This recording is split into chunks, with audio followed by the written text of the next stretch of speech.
Imagine um dia como nenhum outro.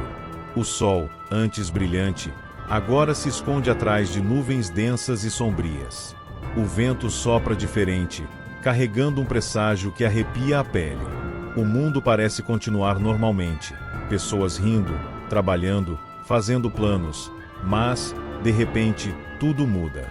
O céu escurece. Trombetas soam ao longe. O chão estremece. O dia do Senhor chegou.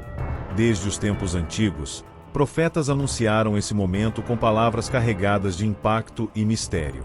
Joel descreve um exército como nunca antes visto, avançando sem piedade, consumindo tudo em seu caminho como um fogo devorador. Isaías fala de um dia de ira, de destruição, onde os corações dos homens desfalecerão de medo. Mas o que realmente significa o dia do Senhor? Será um evento literal? Será um julgamento sobre toda a terra? E, acima de tudo, será que estamos preparados para isso? Para entender o que os profetas quiseram dizer, precisamos voltar no tempo. No Antigo Testamento, o dia do Senhor era visto como um evento de intervenção divina, onde Deus trazia juízo sobre nações rebeldes. Mas essas profecias apontam para algo muito maior do que apenas acontecimentos históricos.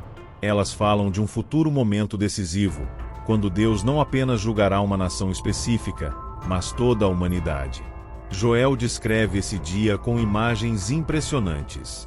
Ele fala sobre um exército poderoso, que muitos estudiosos interpretam como um exército celestial liderado pelo próprio Deus.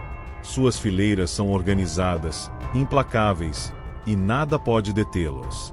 Eles atravessam muros, invadem cidades, espalham terror. Mas seria esse um exército literal ou uma metáfora para algo ainda mais devastador?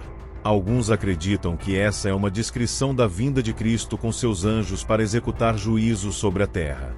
Outros veem nisso uma referência a catástrofes naturais e guerras que antecedem o fim. Isaías reforça essa visão, descrevendo um tempo de fúria divina, onde as estrelas perderão seu brilho, o sol se escurecerá e a lua não dará sua luz. Isso se conecta com as palavras de Jesus no Novo Testamento, que falou sobre sinais no céu antes de sua volta. Tudo isso aponta para o momento em que o mundo inteiro perceberá que Deus está intervindo diretamente na história humana. Mas a grande questão é, por que esse dia virá? Deus não é apenas amoroso e misericordioso. Ele também é justo. Desde o princípio, ele deu à humanidade liberdade de escolher entre o bem e o mal, mas essa liberdade não significa ausência de consequências. O dia do Senhor vem para trazer justiça, para pôr fim ao mal que domina este mundo. Não é uma vingança aleatória, mas o desfecho inevitável de um ciclo que se repete desde os tempos antigos.